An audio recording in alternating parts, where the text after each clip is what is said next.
Shalom, bien-aimés dans le Seigneur. Que la paix et la grâce incommensurable de notre Seigneur Jésus-Christ soient avec vous d'éternité en éternité. Je voudrais, avant tout propos, commencer par recommander ce moment entre les mains du Seigneur. Alors de là où vous vous trouvez, vous allez en même temps que moi prier. Nous allons tous ensemble recommander ce moment entre les mains de notre Père. Nous prions. Père, nous te bénissons. Merci pour ce moment. Conduis toutes choses. Conduis toutes choses par ton esprit. Conduis toutes choses par ta force toute puissante. Au nom de Jésus. Tu as voulu ce jour et tu l'as marqué d'une pierre blanche parce que ce jour, tu voudrais t'exprimer, parler à ma nation, parler aux Ivoiriens, parler à chacun de nous, parler à toutes les couches sociales de ce pays. Nous te bénissons. Merci. Éternel, qui suis-je pour prendre la parole et m'adresser à ce pays, à ces institutions religieuses, politiques? Qui suis-je pour m'adresser à ces institutions traditionnelles? Mais Seigneur, tu as mis ce fardeau dans mon cœur. Je voudrais m'abandonner à toi maintenant.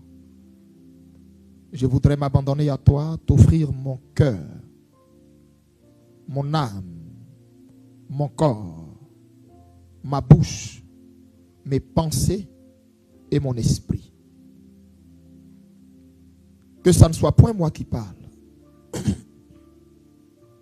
mais que ça soit toi, Père, qui parle à travers ma bouche, à travers ma voix. Parle. Ta parole dit, tes brebis entendront ta voix et elles la reconnaîtront.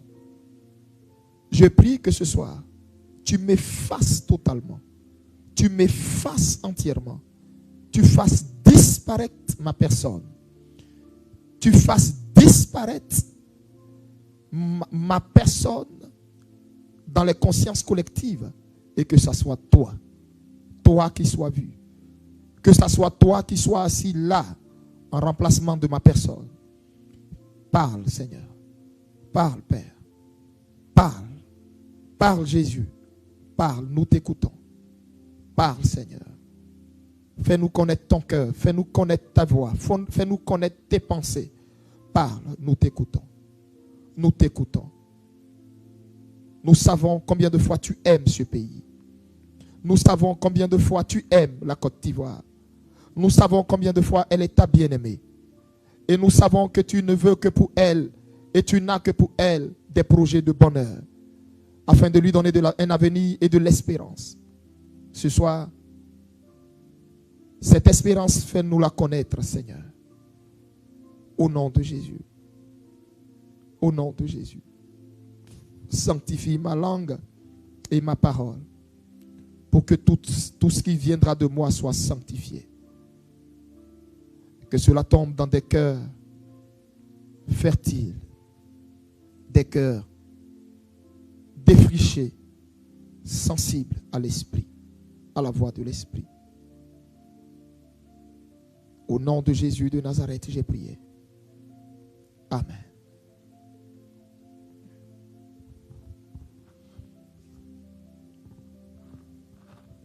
Ivoiriens, Ivoiriennes, que la grâce et la paix de notre Seigneur Jésus-Christ vous soient accordées, qu'elle vous soit donnée en abondance, en grâce et sans partage. Je suis là ce soir, non de moi-même. Je suis là ce soir pour remplir une mission que m'a confiée le Seigneur. Une tâche, un devoir que m'a confié le Seigneur. Je voudrais déjà que vous compreniez que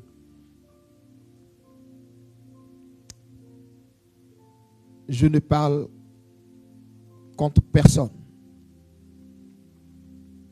Je parle parce que le Seigneur m'ordonne de parler. Et la voix de l'Éternel a besoin d'être entendue. Le Seigneur est resté silencieux bien longtemps. Le Seigneur est resté silencieux des années durant. Nous avons crié à Dieu, nous avons prié. Chacun de vous, de divers horizons, de divers bords politiques, de diverses confessions religieuses, nous avons prié pour le bonheur de la Côte d'Ivoire. Vous voulez tous le bonheur de la Côte d'Ivoire au même titre que moi. Et par-dessus tout, Dieu veut le bonheur de la Côte d'Ivoire en premier. Et c'est la raison pour laquelle il décide maintenant, en cette saison, de s'adresser aux Ivoiriens. Dieu parle parce que nous sommes en phase de vivre des événements et des choses qui vont rester gravées dans la mémoire de la Côte d'Ivoire à tout jamais. Dieu est sur le point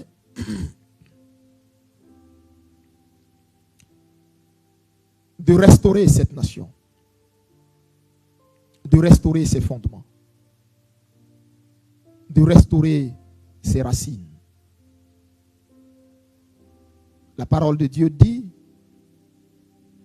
arrive-t-il un malheur dans une ville sans que l'Éternel n'en soit l'auteur?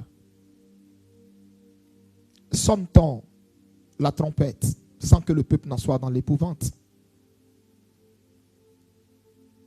Car l'Éternel ne fait rien arriver sans révéler son secret à ses serviteurs les prophètes. Autant pour moi, Amos chapitre 3, versets 6 à 7.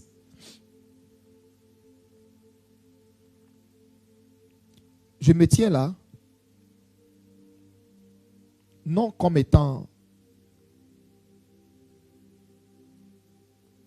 le prophète de la nation, non comme étant le super prophète, non, je me tiens là comme étant votre frère dans le Seigneur, votre frère dans la foi, votre fils en tant qu'Ivoirien et votre frère, votre collègue dans le ministère.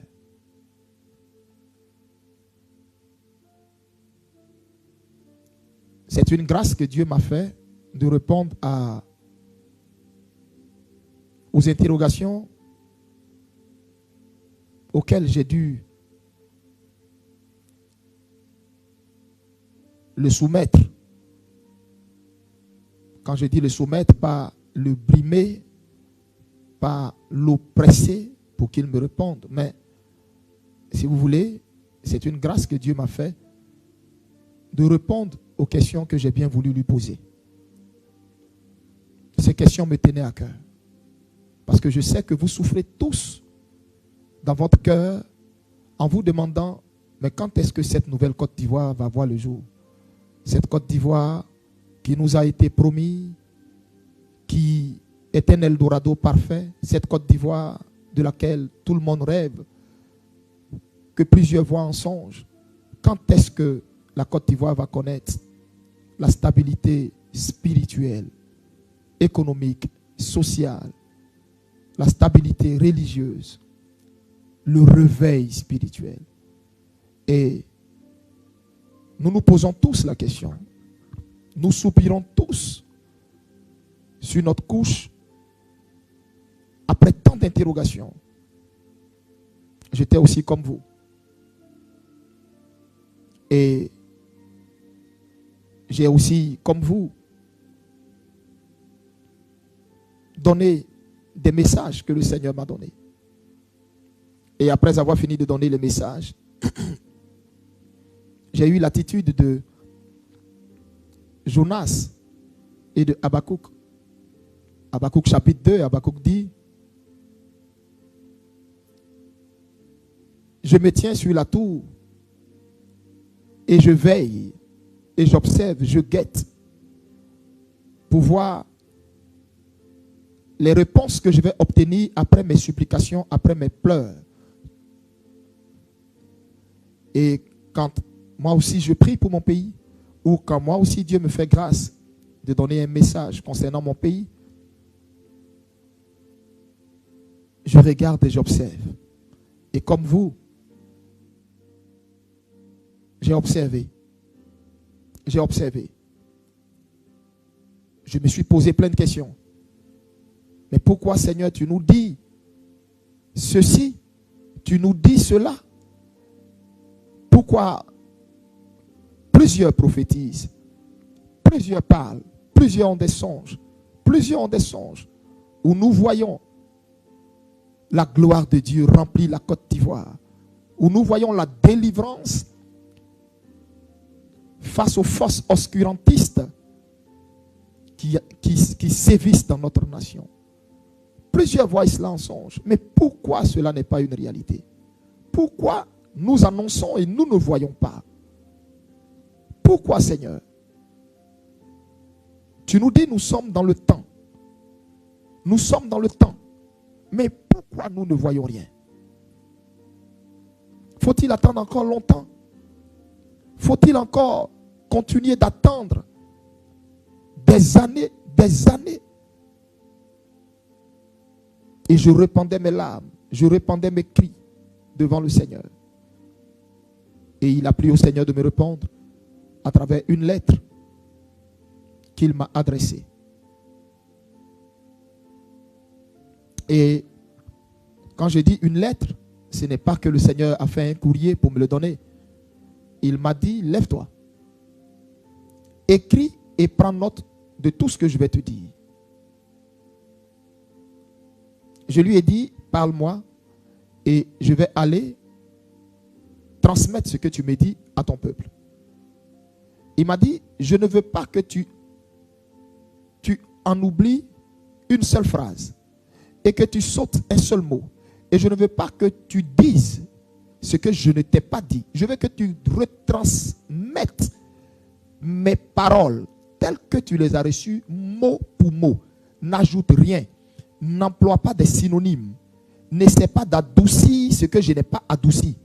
N'essaie pas de ramollir ce que je n'ai pas ramolli. N'essaie pas de rendre dur ce que je n'ai pas rendu dur. Donc, je ne veux pas que tu m'écoutes pour m'écouter, mais je veux que tu prennes note. C'est ainsi, j'ai pris note. Mot pour mot. Il allait doucement avec moi. Il me parlait, il m'a dit: je vais te faire connaître mon cœur. Je vais te faire connaître certaines choses concernant le retard de la délivrance, du salut de ta nation. Je vais te faire connaître. Et alors que le Seigneur me parlait, il était 3h08. La nuit du samedi à dimanche passé. La nuit du samedi à dimanche dernier. Il était 3h08 quand il a commencé. Et il m'a parlé. Il m'a parlé jusqu'à 5h40 du matin. J'ai pris des notes. J'ai lu le message dimanche publiquement.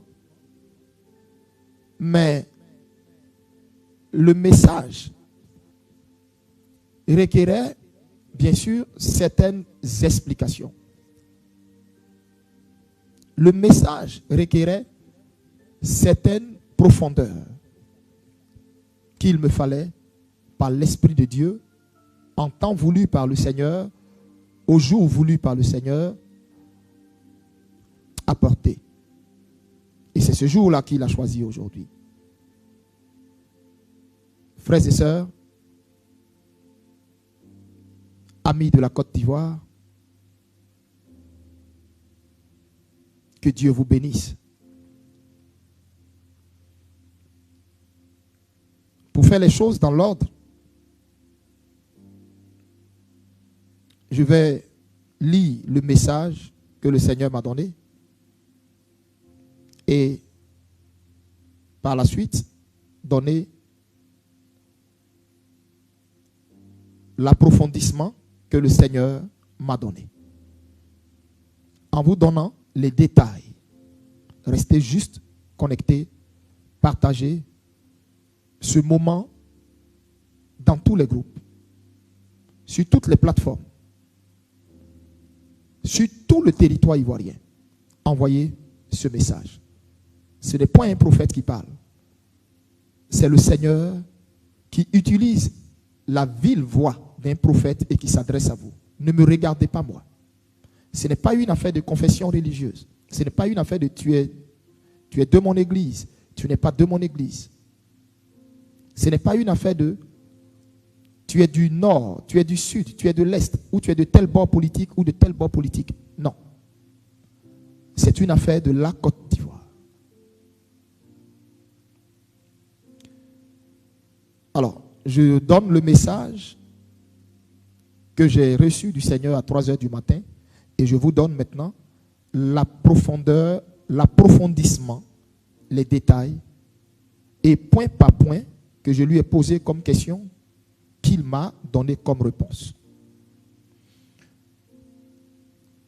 Nous sommes 295 personnes connectées.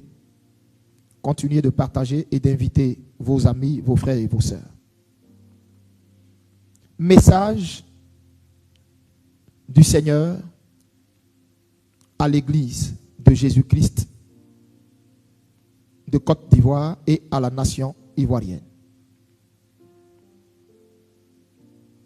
Ceci est un message de réparation que l'Église Foursquare en particulier et l'Église de Côte d'Ivoire en général doit connaître.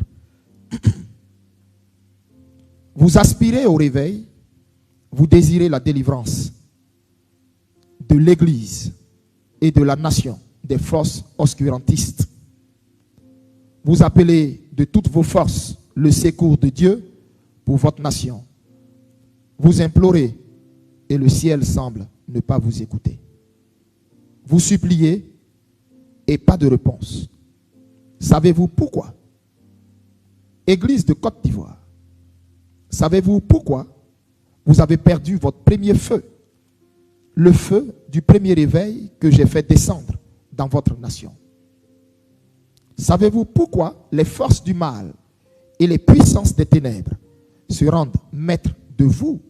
Savez-vous pourquoi vos prophètes prophétisent paix, paix, et il n'y a point de paix?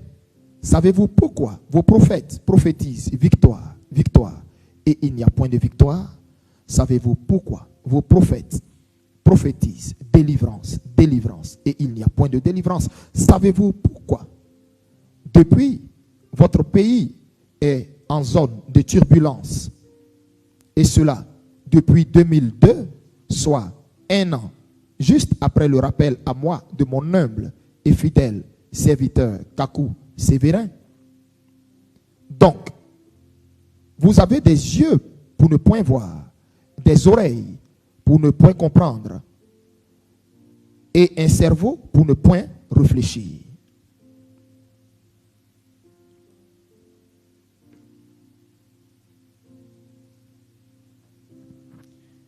Eh bien, maintenant, prêtez oreille et écoutez. Jusqu'ici, je me suis tu et j'ai gardé le silence parce que ce n'était pas le moment que je m'exprime. Il fallait que je trouve un cœur pur pour qu'à travers lui, je révèle mes desseins et fasse part de mon amertume. Aucune attaque, aucune violence ne vous serait arrivée ou n'aurait survenu dans cette nation si vous n'aviez pas méprisé et profané le prix qu'a dû payer devant moi mon serviteur Kakou Sévérin pour que le réveil arrive dans cette nation. Où est mon serviteur Kakou Sévérin? Où est sa sépulture? Où est sa veuve et ses enfants? Qu'avez-vous fait d'eux? Savez-vous de quel chagrin est morte sa mère génitrice? Qu'avez-vous fait de l'héritage spirituel qu'il vous a laissé et pour lequel il passait des nuits blanches dans la prière devant moi? Avez-vous honoré sa veuve comme il se doit? Avez-vous porté assistance et de l'aide à ses enfants, ses orphelins qu'il vous a laissés, comme lui l'a fait pour vous? Au lieu de cela, vous vous battez pour son manteau, pour une succession, afin de vous prévaloir prophète sur cette nation. Qui appelle, qui qualifie et qui envoie? N'est-ce pas moi l'Éternel? Vous avez prié, jeûné à la recherche de l'onction et du manteau qui reposait sur lui, mais en vain. Qu'avez-vous reçu? Rien que du vent. Et pourquoi donc? Parce que ce manteau, je l'ai caché, où moi seul, et rien que moi seul pourrais le révéler. Regardez les autres nations proches de vous. Regardez le Nigeria. A-t-il perdu le feu de son réveil? Non.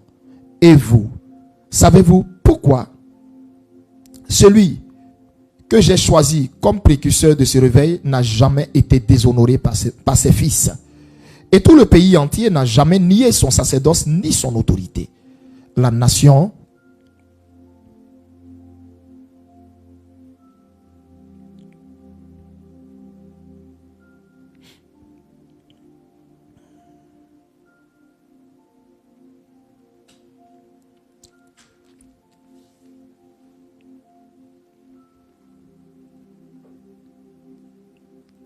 veuillez m'excuser.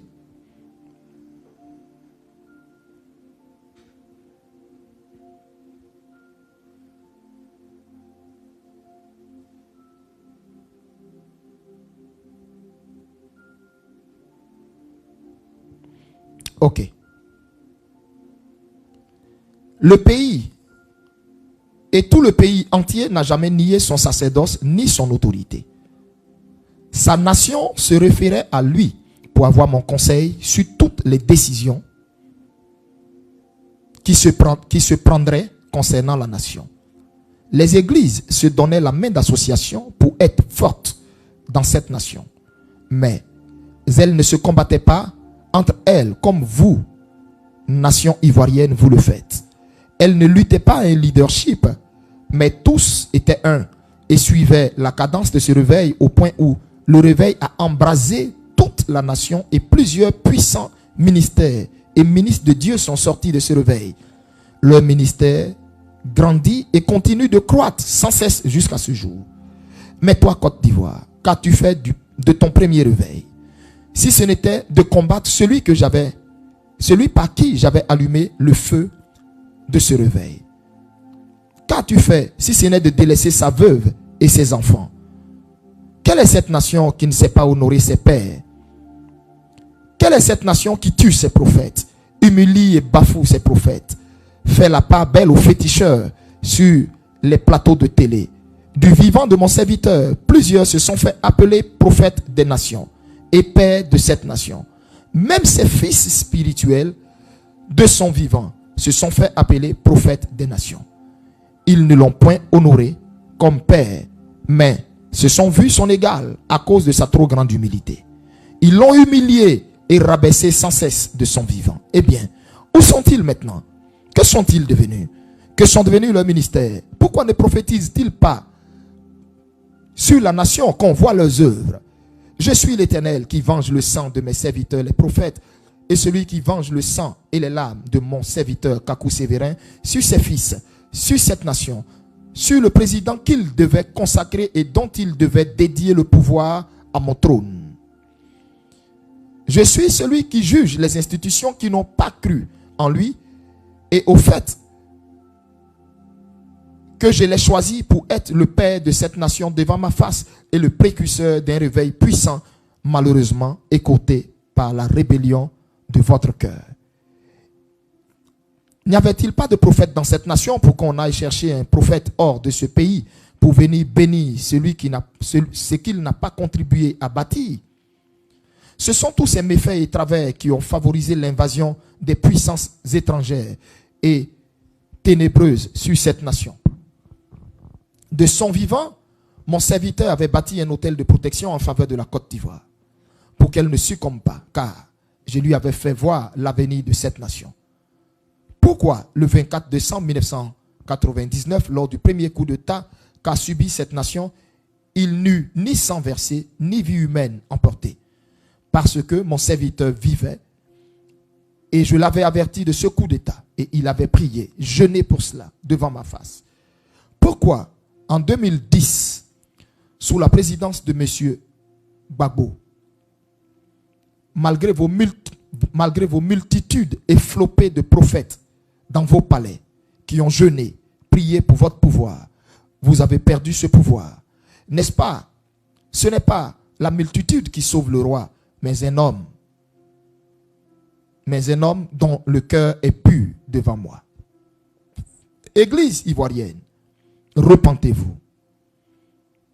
Et vos leaders religieux, vous et vos leaders, pour moi, désolé, Église ivoirienne, repentez-vous. Vous et vos leaders religieux, repentez-vous. Si vous voulez voir ma gloire et mon intervention dans ce pays, repentez-vous. Revenez à moi et je reviendrai à vous. Repentez-vous si vous voulez voir le prochain réveil qui arrive. Ce réveil est beau. Ce réveil est fort. Ce réveil est puissant. Et plus glorieux que le premier que vous avez connu au temps de mon prophète Kakou Sévérin.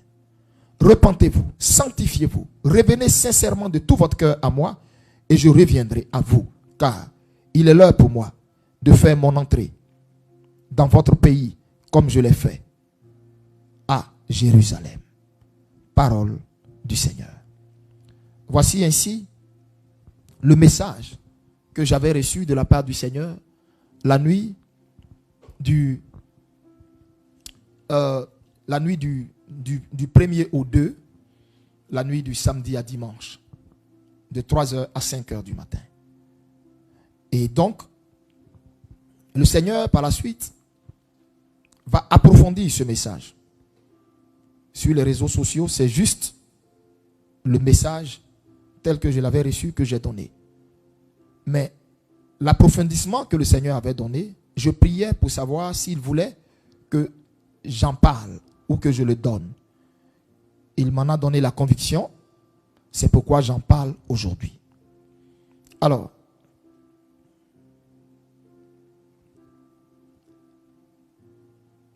premier approfondissement que le Seigneur a apporté. D'abord,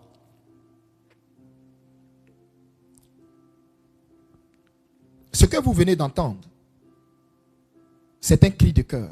Ça veut dire, pendant toutes ces années, nous étions en train de prier pour la délivrance de la Côte d'Ivoire. Nous étions en train de jeûner pour la délivrance de la Côte d'Ivoire. Le ciel semblait fermé sur nos têtes. Dieu nous a évité le chaos dans ce pays. Le chaos, la guerre civile dans ce pays. Dieu nous a évité tout ça. Rien que à cause de son amour, de sa miséricorde. Mais pas parce que Dieu agréait l'Église en Côte d'Ivoire. Parce que Dieu estime que l'Église s'est rendue coupable devant lui d'un grand péché. Dieu dit qu'il nous a suscité en Côte d'Ivoire son envoyé, le prophète Kakou Sévérin. Cet homme était de Dieu. Dieu dit que c'est lui qui l'avait suscité. Mais cet homme a été blasphémé, et autant pour moi, a été blâmé, a été marginalisé presque dans son pays. Le Seigneur dit, cet homme a porté devant lui des prix forts, dans des pleurs, dans des jeûnes à répétition, à n'en point finir, pour la Côte d'Ivoire. malheureusement,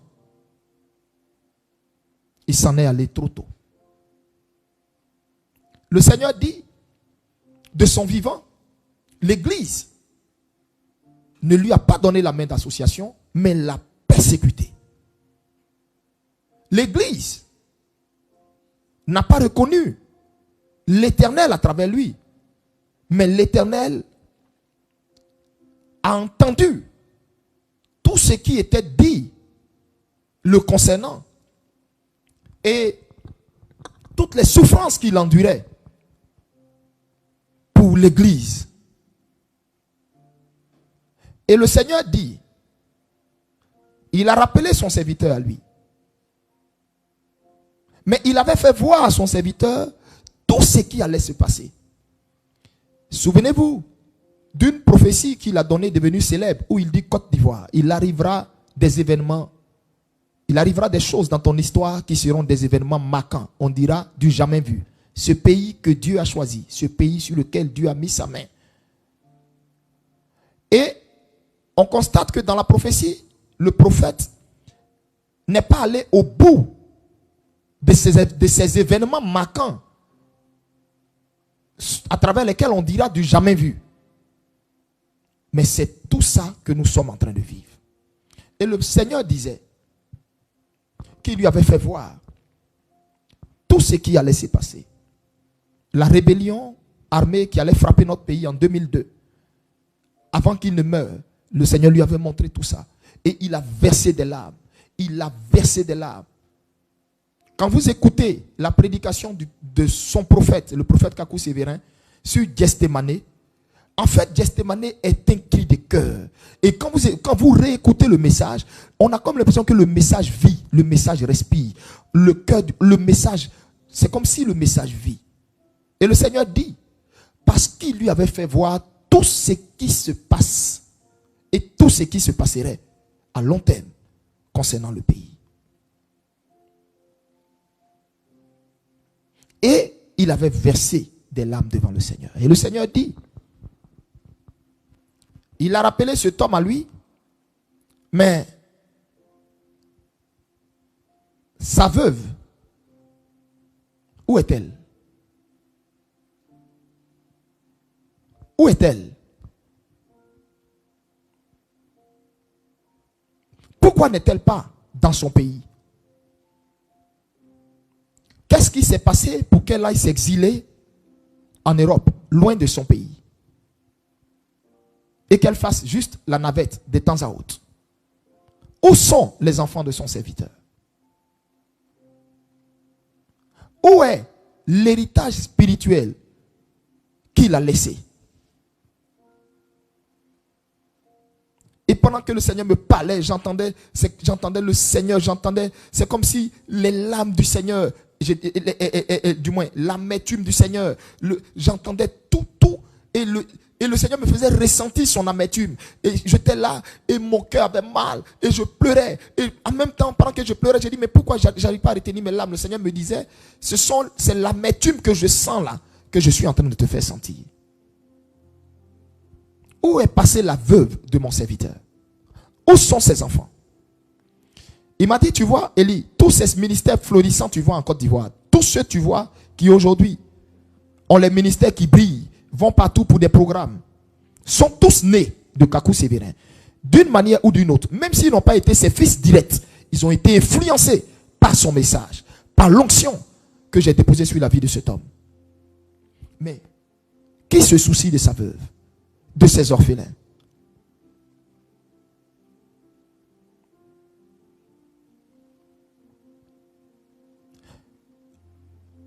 Si on cherche dans cette nation les traces du prophète Kakou, on n'en trouverait même pas. On n'en trouverait même pas. On n'en trouverait même pas. Parce qu'il n'a même pas une demeure pour lui. Et le Seigneur me disait, est-ce que tu sais qu'avant de mourir, quand je l'avais averti que j'allais le prendre, il versait des nuits blanches, il quittait sur le lit de sa femme. Il quittait du moins sur son lit conjugal, alors que son épouse était enceinte. Il se levait nuitamment et il pleurait parce que il me disait, Seigneur, tu ne m'as pas laissé l'opportunité de construire une maison à mon épouse et à mes enfants. Et il pleurait. Bon, moi, je n'étais pas là. Je n'ai jamais vécu avec le prophète Kakou. Je n'ai jamais vécu avec le prophète Kakou. Peut-être que son épouse, sa femme, verra cette vidéo et puis elle pourra venir démentir ce que je dis. Mais je suis en train de dire, le Seigneur m'a dit que son prophète se levait de nuit. Il se levait de nuit. Il se levait de nuit, il marchait sur la plante de ses pieds pour ne pas réveiller sa femme. Et il pleurait pour dire, mais tu vas me prendre, je vais m'en aller, mais je n'ai même pas pu laisser une brique et à ma femme et à mes enfants. Que vont-ils devenir? Et il était en larmes devant son Dieu. Pour ça. Et donc moi, Dieu me posait la question. L'église de Côte d'Ivoire qui est issue de ce réveil que j'ai fait venir par cet homme. Qu'ont-ils fait de sa mémoire? Qu'ont-ils fait de sa mémoire? Il n'y a aucune trace de lui.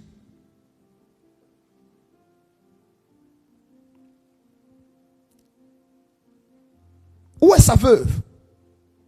Où sont ses orphelins?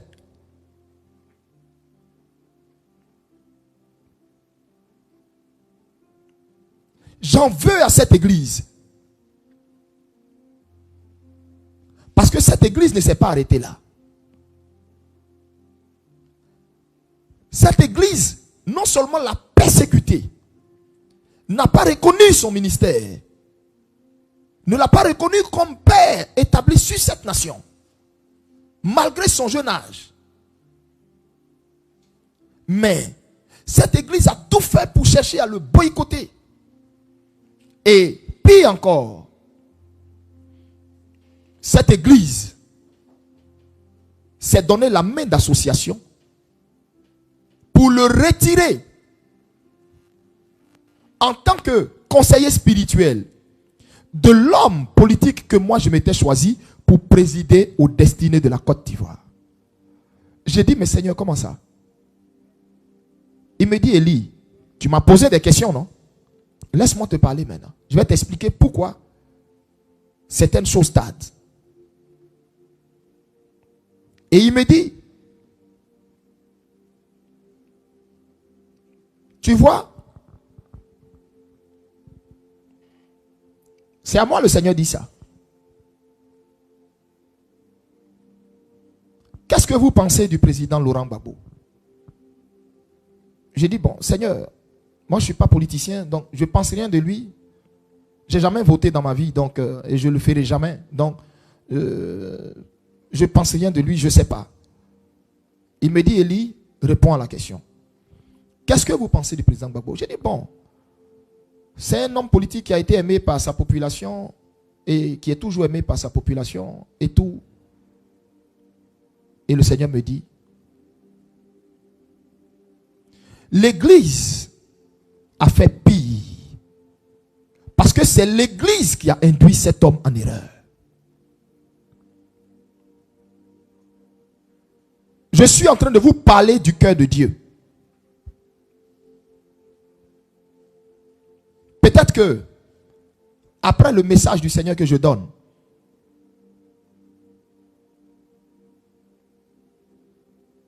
peut-être que on me persécutera. Que la gloire revienne au Seigneur. Mais j'ai le droit et le devoir de dire ce que Dieu m'a dit. Parce que moi aussi, j'ai prié pour ce pays. J'ai prophétisé. Et je ne comprenais pas pourquoi tu me dis délivrance. Tu me dis dans peu de temps et on ne voit rien. Mais qu'est-ce qui se passe? On a comme l'impression qu'une dalle est sur notre tête en Côte d'Ivoire ici. Ou bien les puissances des ténèbres sont plus fortes que le nom de Jésus-Christ. Et toute l'église de Côte d'Ivoire réunie ou quoi? Qu'est-ce qui ne va pas, Seigneur? Ou bien les sacrifices humains que les satanistes font contre ce pays, c'est plus puissant que le nom de Jésus ou quoi? Il m'a dit, je vais te répondre, Élie, je vais te répondre. Je cherchais quelqu'un à qui parler. Je vais maintenant te répondre. Pourquoi ça tarde? Je vais t'expliquer la plaie. Vous êtes dans votre période de délivrance. Et il va me dire, Vous êtes dans votre période de délivrance. Et ce, depuis 2022. Mais je vais t'expliquer pourquoi ça tarde. Parce qu'il doit avoir réparation d'abord. J'ai dit, attends, mais tu me parles du président Laurent Gbagbo. Tu dis, nous l'église, on l'a induit en erreur. Il dit oui. Aujourd'hui, vous traitez ce monsieur de tous les noms. Aujourd'hui, vous dites tout de ce monsieur. Oui, il a quitté l'église évangélique. Il est allé dans l'église catholique. Il a fait ceci. Mais quand je vous l'ai amené, qu'est-ce que vous en avez fait? La seule chose que l'église n'a eu qu'à faire, vous en aviez qu'après son argent, vous en aviez qu'après sa générosité, à cause du fait que c'était un homme au cœur large, un homme qui avait cette facilité à donner. Et donc, l'église n'a fait que profiter de cela. Mais vous n'avez pas sémé la graine de la crainte dans son cœur. Vous n'avez pas sémé la graine de la crainte du Dieu d'Abraham dans son cœur. Au point où c'est sous vous qu'il a légalisé la polygamie dans laquelle il est. C'est sous vous.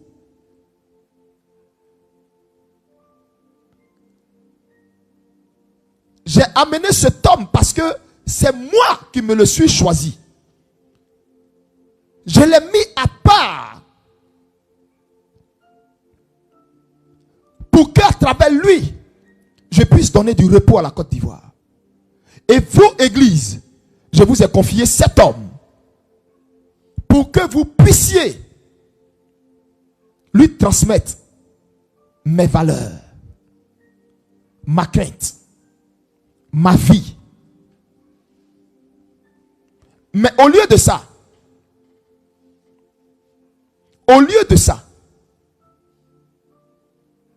vous étiez devenus ces bons potes du palais.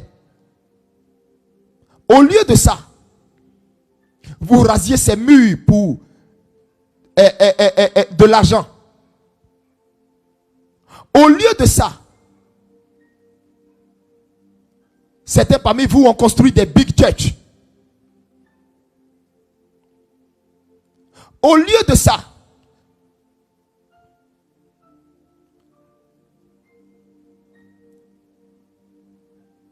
vous n'avez pas fait asseoir ma vie dans le cœur de cet homme.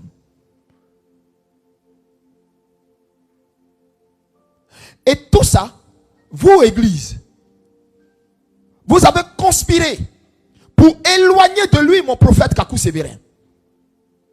Vous avez conspiré pour éloigner mon prophète de lui. Parce que vous saviez que mon prophète ne marcherait pas dans la corruption dans laquelle vous marchez. Vous saviez que mon prophète allait lui dire la pensée véritable du Seigneur par rapport à son règne. Alors, qu'est-ce que vous avez fait?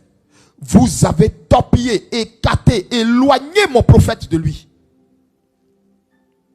Et des gens que moi, je n'ai point envoyé à côté de lui, se sont érigés ses conseillers spirituels. Mais en réalité, étaient des lourds ravisseurs. En réalité, étaient des agents de mammon. En réalité, étaient des gens qui en avaient qu'après la générosité de cet homme. Vous avez tous puisé dans cet homme, profité de la naïveté de cet homme qui croyait m'obéir, qui croyait me servir. Vous avez tous menti à cet homme. Vous venez, vous donnez des prophéties que je ne vous ai pas ordonnées. Tout ça pour des enveloppes. Et celui que moi je m'étais choisi comme le Nathan qui devait être à côté de David, Kakou Sévérin que je m'étais choisi pour être à côté, pour être le conseiller spirituel, le guide spirituel de cet homme, ils l'ont écarté. Parce qu'ils ont vu en Laurent Gbagbo une manne. Quelqu'un qui va venir les faire sortir de la misère, de la galère. Ils ont écarté le prophète Kakou Sévérin.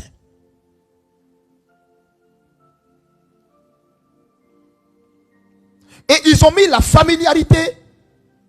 L'église a mis la familiarité entre elle et cet homme, le président que j'avais choisi pour conduire la Côte d'Ivoire. La familiarité était telle que quand même l'église venait lui donner un message, c'était même à peine comme s'il considérait vos pasteurs et vos prophètes. Parce qu'il savait qui vous étiez en réalité. C'est vous qui l'avez induit en erreur. Et aujourd'hui, vous la même église, vous le blâmez. Vous la même église, vous trouvez qu'il est allé chez les catholiques. Vous la même église, vous le blâmez. Vous le blâmez. Et vous pensez que je le blâme moi?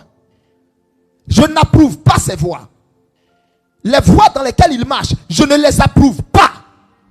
Mais je ne le blâme pas. Parce que c'est vous qui êtes la conséquence de ce qu'il est et de ce qu'il fait. C'est vous qui en êtes l'auteur. Vous, église, qui avez tué mon serviteur Kakou Sévérin. Vous, église, qui avez éloigné Kakou Sévérin de cet homme. Vous, église, qui êtes allé chercher un autre pasteur pour venir bénir le règne et le fauteuil de cet homme, alors que j'avais établi sur vous un prophète des nations, le prophète Kakou Sévérin. Mais vous l'avez humilié au point où vous êtes allé chercher un autre homme de Dieu étranger pour venir faire la dédicace du pouvoir de cet homme. Où s'en est aujourd'hui? Où s'en est aujourd'hui? Je l'ai sauvé des griffes, je l'ai sauvé des griffes, des bombes, des griffes de la mort. Parce qu'en réalité, il n'était qu'un bébé spirituel qui n'aspirait qu'à faire la volonté de Dieu. Mais malheureusement, était tombé sur des enchanteurs, des loups déguisés en agneaux, sur des agents de mammon déguisés en prophètes, qui arpentaient ses palais.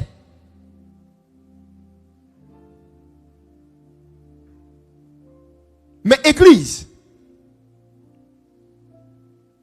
c'est vous qui êtes responsable de tout ce qui s'est passé dans le pouvoir de cet homme.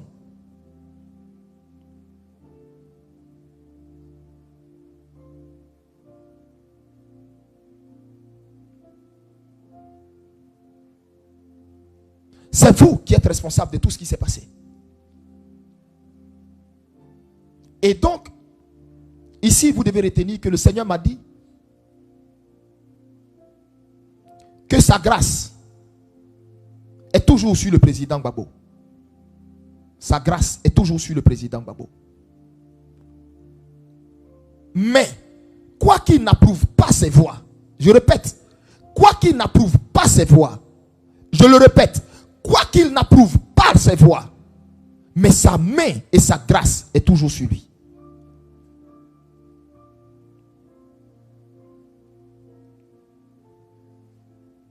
S'il revient à Dieu de tout son cœur, l'Éternel le restaurera comme pas possible. Parce que Dieu dit, oui, il a commis des fautes, mais c'est l'Église qui en est responsable. C'est l'Église.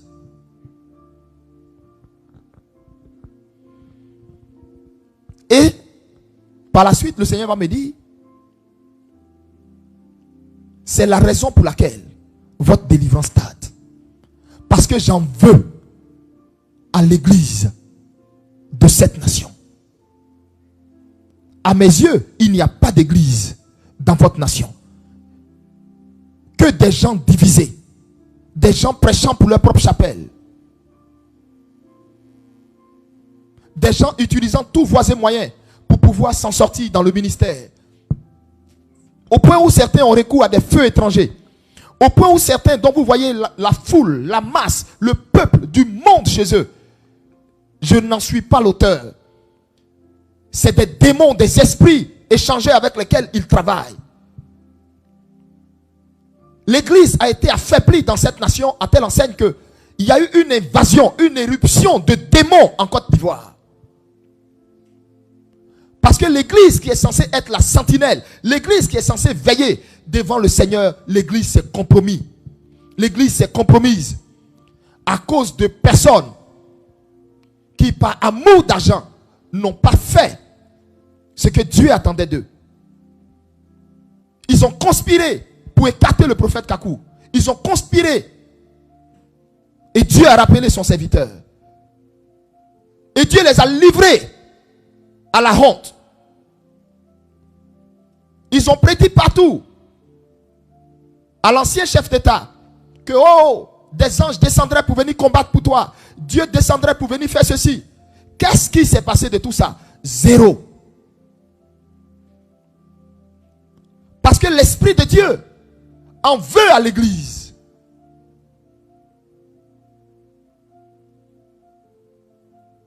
L'Esprit de Dieu en veut à l'église.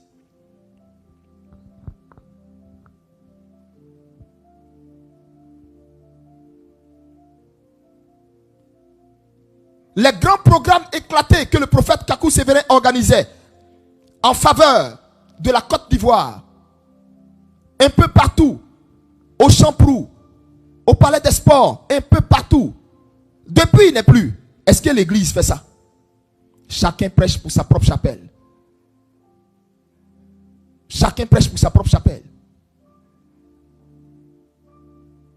Au point où l'église est devenue faible.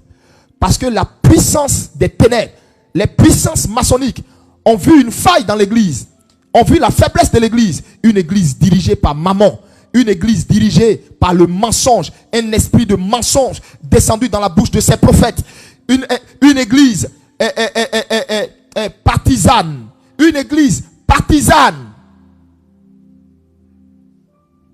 Une église qui n'a pas su faire attention pour garder sa neutralité politique, mais partisane. Au point où on a frôlé la guerre civile à cause de l'église. Dieu en veut à cette église.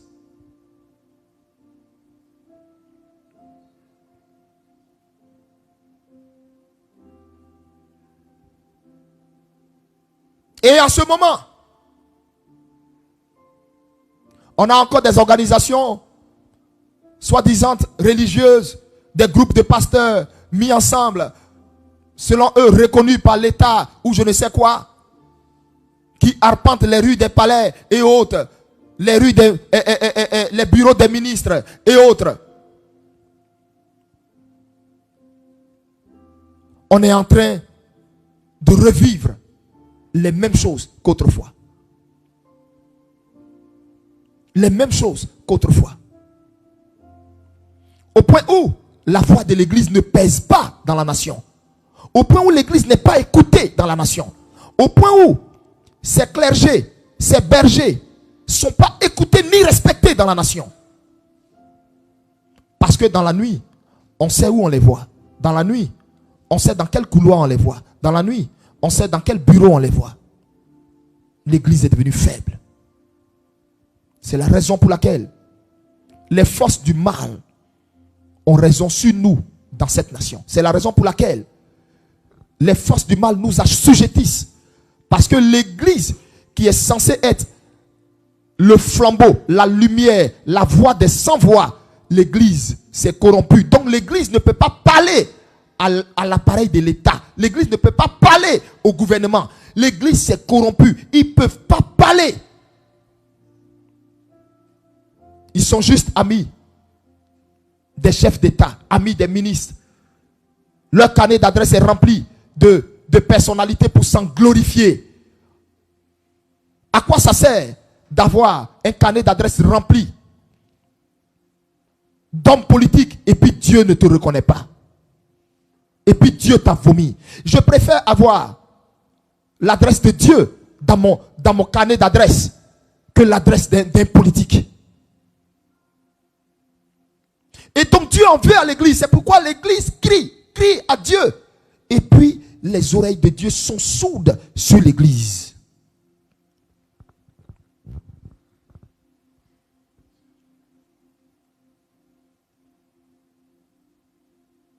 Et je disais, donc Seigneur, donc si je comprends, et il m'a dit oui. Il m'a dit oui. Que cette église de Côte d'Ivoire, maintenant mon serviteur, je vais te dire ceci. Je vais te dire ceci. Cette église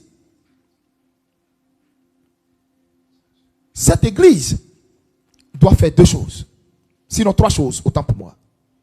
J'ai dit lesquelles? Il m'a dit, cette église doit faire trois choses.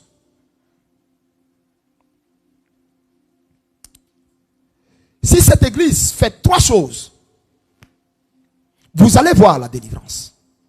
Mais je veux déjà te dire une chose qu'il faut que tu notes. J'ai dit, parle Seigneur. Il me dit, votre délivrance, elle est déjà planifiée. Elle est déjà acquise. C'est-à-dire dans le monde spirituel, depuis 2022, la Côte d'Ivoire est censée connaître la délivrance totale. Et je lui ai dit, mais tu dis ça, mais nous sommes toujours encore. Et le Seigneur me dit, mais laisse-moi t'expliquer. J'ai exercé un jugement sur l'église. Je répète, j'ai exercé un jugement sur l'église et sur le pouvoir précédent qui était là. J'ai dit, comment ça, Seigneur? Et il me dit, ce pouvoir, l'ancien président qui était là, a pris le pouvoir en quelle année? J'ai dit en 2000. Il me dit en 2000. J'ai dit oui, 26 octobre 2000. Il dit ok. Son pouvoir a duré combien de temps? Son pouvoir a duré combien de temps? J'ai dit de 2000 jusqu'en 2010. 2010. 10 ans. Il dit ok. Il me dit, comme ils n'ont pas compris mes voies, ils n'ont pas marché dans mon plan, mais ils ont fait plein de choses à leur guise, parce qu'ils étaient guidés par des bergers que moi je n'ai point envoyés, parce qu'ils étaient guidés par des agents de Mammon déguisés en pasteurs dans leur palais.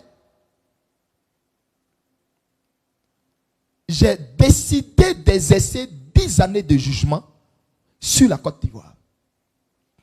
C'est ce jugement qui a pris forme en 2010 et qui a vu le nouveau pouvoir qui est là.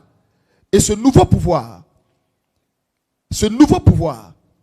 devait exercer mon jugement sur les précédents et sur la nation sur 10 ans. Ça veut dire ce nouveau pouvoir devait prendre fin en 2020.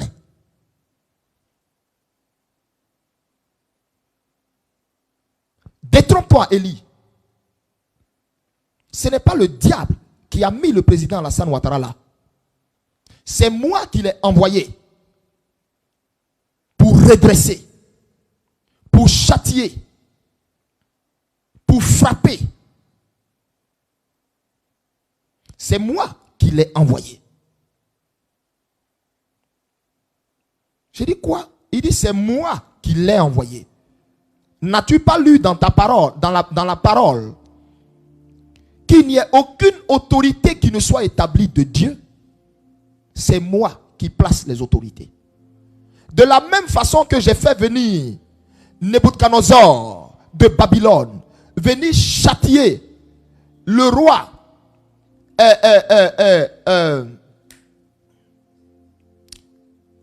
je crois Sédécias ou Jéconias De la même façon, j'ai fait venir Nebuchadnezzar pour frapper ce roi. C'est de cette même façon. Le pouvoir du président Ouattara, je l'ai permis. Je l'ai permis sur 10 ans. Et c'est comme ça le Seigneur va me dire.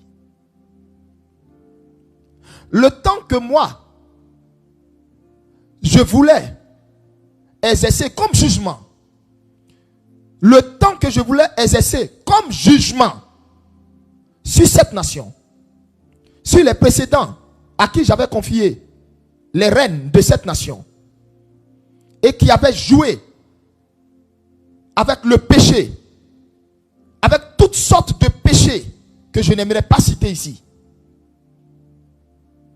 et qui n'avaient pas de berger devant eux assez rigoureux pour leur faire entendre ma voix. Ce temps-là de jugement, il est fini.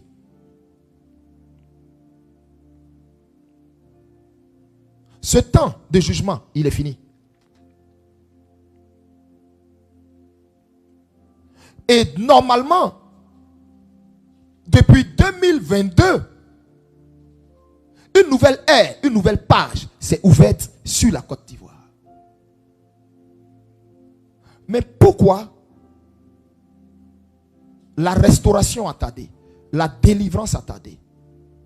Parce que l'Église n'avait toujours pas compris, l'Église n'avait pas compris que c'était elle, la plaie, c'était elle à qui je reprochais réellement certaines choses.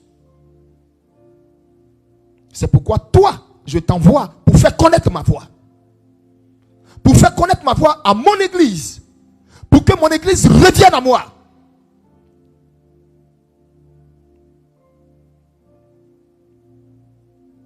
Pour que mon église revienne à moi. Et c'est là il va me dire,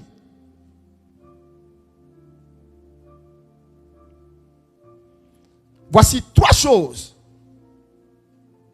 Si vous voulez voir la restauration de votre nation. Mais sache, comme je te l'ai dit, depuis 2022, vous êtes dans une nouvelle page. Et la délivrance de votre nation va arriver. Mais vous devez faire 3 choses. La première chose, une réparation, une offrande de réparation à la veuve de mon serviteur, prophète Kakou Sévérin, et à ses enfants. L'église Foursquare, avec à sa tête pasteur Nyepé Marius, que je vais t'amener à aller rencontrer. L'église de Côte d'Ivoire, avec à sa tête comme patriarche pasteur Yaé Dion Robert, que je vais t'amener également à aller rencontrer. Ces deux-là. Pourquoi Foursquare? Parce que mon serviteur Kakou Sévérin est quitté de Foursquare. Foursquare a le nom qu'elle a à cause de lui. Et j'en veux également à Foursquare à cause du traitement réservé à la femme de mon serviteur et à ses enfants. Je t'enverrai vers pasteur Nyepé Marius, le président national de Foursquare, et le pasteur Yaé Dion Robert, ces deux. Et tu leur diras que moi l'Éternel, je dis, il faudrait que l'église lève une offrande de réparation à la veuve de mon serviteur et à ses orphelins.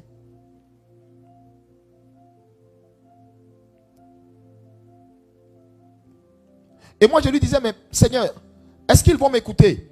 Il m'a dit, pas, fais ta part. Si tu as fait ta part, qu'ils ne t'écoutent pas, je ferai retomber le sang de chaque Ivoirien sur leur tête. Je le dis ici haut et fort, parce que je ne parle pas de moi-même. Va, fais ta part.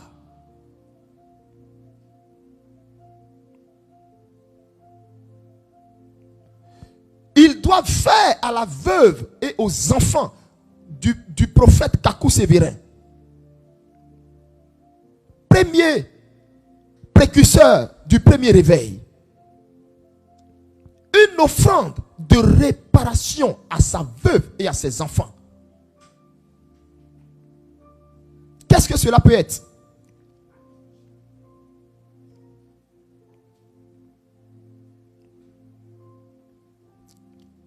Ça, le Seigneur se révélera à eux. Et il m'a dit, c'est la première chose. Parce que l'amertume, les larmes de mon serviteur parlent sur cette nation. Deuxièmement, c'est que je suis en train de vous dire comment faire pour que nous vivions les temps de restauration, de grâce, de bénédiction qui nous ont été promis, prophétisés par le Seigneur, par diverses bouches, différentes personnes. Dieu parle d'une offrande de réparation à sa veuve, à ses orphelins. Deuxièmement, Dieu dit que l'Église, avec à sa tête Pasteur Yaé Dion Robert et Pasteur Nyepé Marus, décrète décrète un temps de prière en faveur de l'Église de Côte d'Ivoire. Et qu'il décrète un temps de prière, un temps de prière, un temps de prière. Je répète, un temps de prière en faveur de l'Église de Côte d'Ivoire. Et ça va être couronné par un grand rassemblement religieux. À une place où là-bas, selon qu'il est écrit, si le peuple sur lequel est invoqué mon nom s'humilie et prie, cherche ma face du haut des cieux, je le guérirai et j'exaucerai son pays.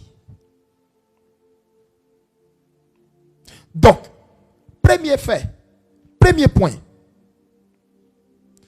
une offrande de réparation pour sa veuve et ses orphelins.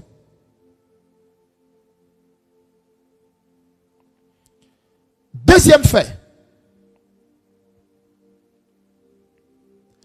un grand temps de repentance de toute l'Église de Côte d'Ivoire.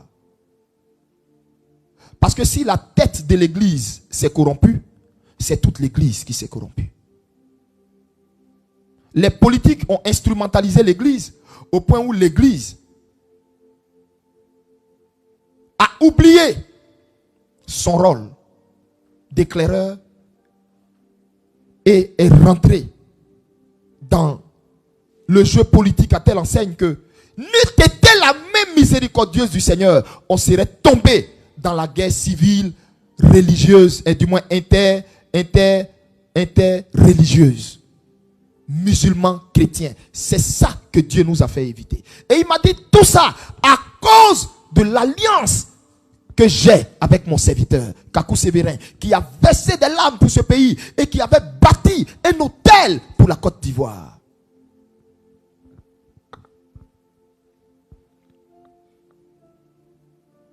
Et souvenez-vous, dans l'une de ses prophéties, il avait même annoncé qu'il voyait un affrontement interreligieux en Côte d'Ivoire, mais qui menaçait cela.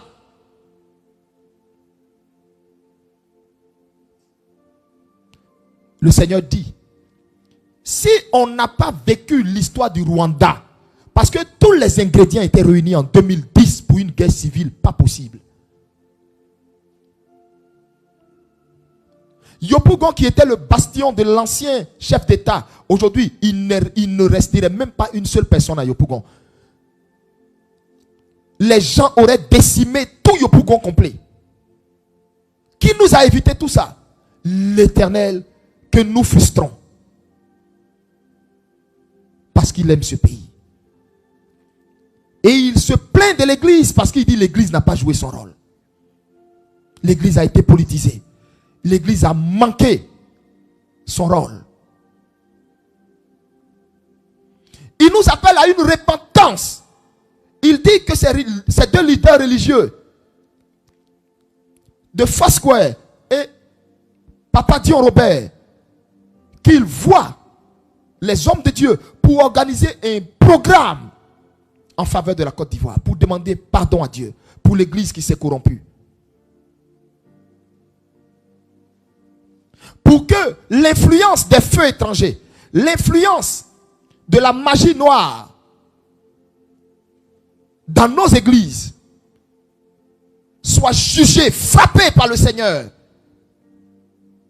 et libère l'église du poids qui l'accable.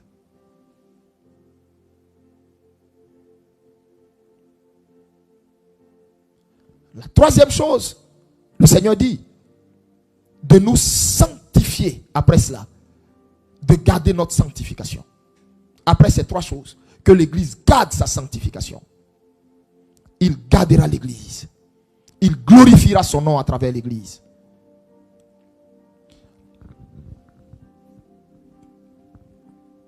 Parce que l'heure de la délivrance s'est approchée de nous et nous sommes dans l'heure de la délivrance. Je répète, nous sommes dans l'heure de la délivrance.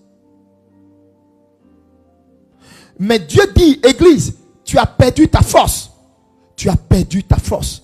Normalement, quand il y a une église dans une nation et l'église élève la voix, l'Éternel du haut des cieux entend. C'est une petite église. Je répète, une petite église qui a élevé la voix pour Pierre. Et les chaînes de la prison de Pierre se sont brisées. Et l'ange est allé le sortir de la prison. C'est un groupe de personnes. Église, voici la raison pour laquelle tu n'es plus puissante. Voici la raison pour laquelle les forces des ténèbres dominent sur toi. Voici la raison pour laquelle le feu étranger est rentré en Côte d'Ivoire. La magie noire, la cabale est rentrée en Côte d'Ivoire. Voici la raison pour laquelle. Parce que, église, tu as perdu ton feu. Et Dieu veut te restaurer parce que j'ai vu un second réveil, mais un réveil plus fort, puissant. Et le réveil que j'ai vu, il n'était pas pareil avec le réveil qu'il y a eu aux États-Unis. Oh, il y a eu de grands noms aux États-Unis. Les A. Allen, les William Marion Branham, les Till Osborne, les Maurice Cerullo.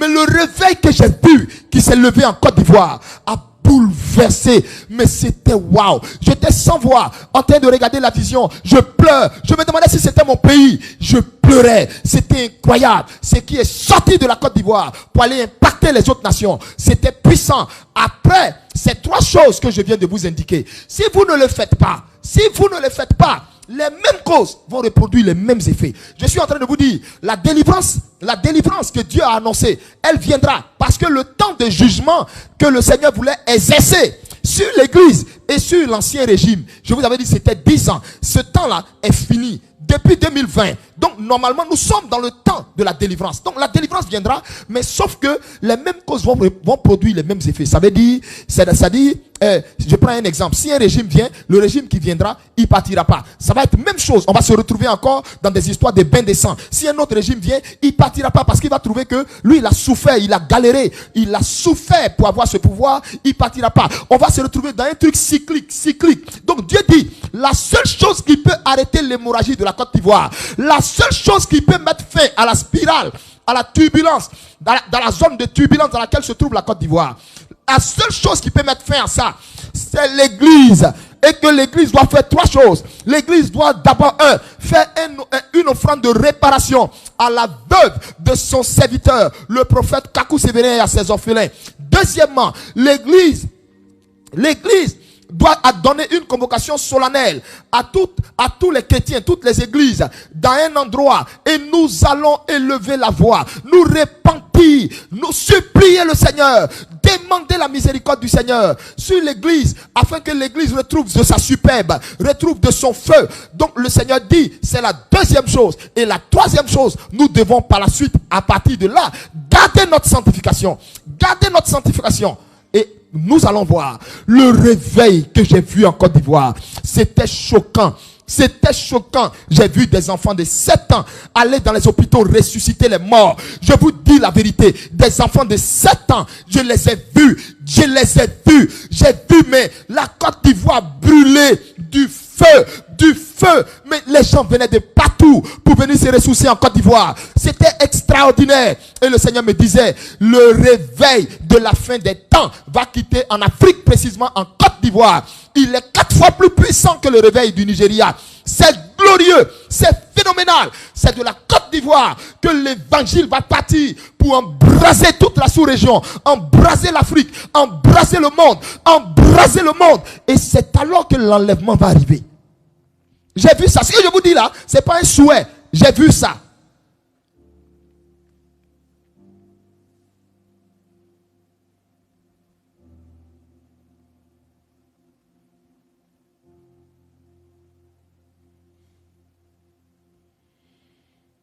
Ce n'est pas un souhait, mais je l'ai vu. Parce que j'ai vu la Côte d'Ivoire comme dans un tourbillon. Et on me disait, même si le régime actuel n'est plus là, le régime qui va venir, ça va être encore la même spirale. La même spirale. La même spirale. La même spirale. Et que pour mettre fin à ça, pour arrêter ça définitivement, pour que la Côte d'Ivoire connaisse la stabilité, offrande de réparation à la veuve du prophète Kakou Sévérin. Une forte offrande de réparation à la veuve du prophète Kakou Sévérin. Par la suite, un rassemblement de l'église devant le Seigneur pour se repentir, porter le deuil, le sac et la cendre, pleurer devant le Seigneur, laver sa robe devant le Seigneur, s'humilier devant le Seigneur. Et enfin, troisième, garder sa sanctification. Bien-aimés, frères et sœurs,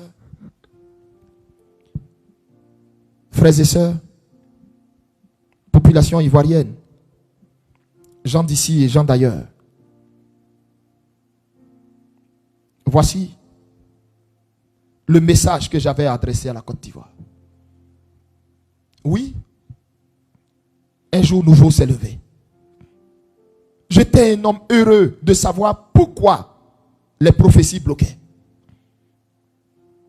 Dieu m'a dit, Élie, un instant. Je répète, mon temps de jugement de 10 ans sur la Côte d'Ivoire est fini. Donc, je lui ai demandé, mais si ton temps de jugement sur nous est fini, les 3 choses que tu nous dis, que tu me dis, mais Seigneur, quand je partirai les voir, et si on ne me reçoit pas, et si on ne m'écoute pas, qu'est-ce que je fais? Il m'a dit, j'ai dit, va leur dire, le sang des Ivoiriens retombera sur leur tête. Va et puis dis-leur seulement, toi, tu as fini ta part. J'ai dit, mais donc, et s'ils ne font pas, tu dis le sang, mais et la suite c'est quoi? Il m'a dit, mais écoute, s'ils ne le font pas, la délivrance, je t'ai dit, vous êtes dans la période de la délivrance, et la délivrance viendra. Mon temps de jugement là est fini. C'était de 10 ans. J'ai dépassé les 10 ans pour mettre encore 2 ans dessus. Tu vois, 2 ans. C'est fini. En dehors de ça, mon temps va venir. Sauf que quand le temps de délivrance va venir, tout éventuel ou tout nouveau régime qui va venir sur la Côte d'Ivoire à court ou à long terme ou dans les années à venir, ça va être le même cycle. C'est-à-dire, ils viendront, ils ne voudront pas quitter. Ils viendront, ils ne voudront pas quitter. Chacun va modifier la constitution. Chacun va trouver une parade. Et on va toujours se retrouver dans ce genre de bain de sang là. On va toujours se retrouver dans ce déséquilibre là. Ce que je vous dis vient de Dieu. Ce que je vous dis vient de Dieu. Ce que je vous dis vient de Dieu. Malheur à celui qui ne croit pas en ce message. Ce que je vous dis vient de Dieu. Malheur à celui qui ne croit pas en ce message. Ce que je vous dis vient de Dieu. Malheur à celui qui ne croit pas en ce message. Ce que je vous dis vient de Dieu. La délivrance va arriver. Qu'on fasse les 3 choses ou pas, la délivrance viendra parce qu'il a dit son temps de jugement est fini. Son temps de jugement est fini. Mais Sauf que si on ne fait pas ces trois choses, la spirale, c'est-à-dire la zone de turbulence dans laquelle est rentrée la Côte d'Ivoire, on ne pourra plus en sortir. Ça va toujours être rebelote, ça va toujours être pareil. Un autre régime va venir, ça va être pareil. Un autre va venir, ça va être pareil. Il y aura coup d'État sur coup d'État. Il y aura coup d'État sur coup d'État. Coup de force sur coup de force. Il y aura des gens qui seront dans les rues. Ça va être pareil. Pareil. Cette instabilité. Pour y mettre fin, l'église doit se lever devant moi. L'église doit se lever devant moi. L'église doit se repentir. L'église doit revenir à moi. L'église doit revenir à moi. L'église doit revenir à moi. Pour que je déverse sur l'église un nouveau parfum. Un parfum de bonne odeur. Un parfum de grâce. Telle la fiancée bien-aimée à qui son fiancé pardonne.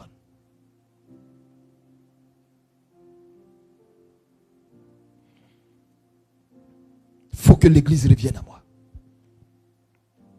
Si l'église ne revient pas à moi, le second réveil qui va venir, ils vont tuer celui qui en sera la tête. Ils vont le détruire, le dévorer, tout cru. Comme ils l'ont fait pour Kakou Sévérin. Or, le réveil qui arrive est puissant, il est violent, il est fort. C'est du jamais vu. On dira du jamais vu. La prophétie qu'a donnée le prophète Kakou, où il a dit Côte d'Ivoire, on dira du jamais vu. C'est de ce réveil là le prophète parlait. Que Dieu bénisse la Côte d'Ivoire. Je m'en irai rencontrer mes pères. C'est deux noms que le Seigneur m'a donnés. Pasteur Yaye Dion Robert, Pasteur Nyepé Marius. Je prie Dieu qu'ils entendent ma voix. Et je sais que l'Éternel me dévancera et qu'ils entendront ma voix. Des agents des ténèbres ont voulu s'accaparer la tête de l'église. Mais Dieu va rétablir l'ordre dans l'église. Dieu va rétablir l'ordre dans son église. Et tous les agents des ténèbres, les infiltrés, les envoyés de mammon, Dieu va les frapper. Je vous dis, il y aura dans le balayage qui va se faire, il y aura beaucoup de pasteurs qui vont tomber. Ceux qui ne voudront pas se repentir. Nous sommes à l'heure de la délivrance. Que le Seigneur bénisse la Côte d'Ivoire. Que Dieu bénisse son peuple. Merci d'avoir donné de votre temps. Que Dieu vous bénisse.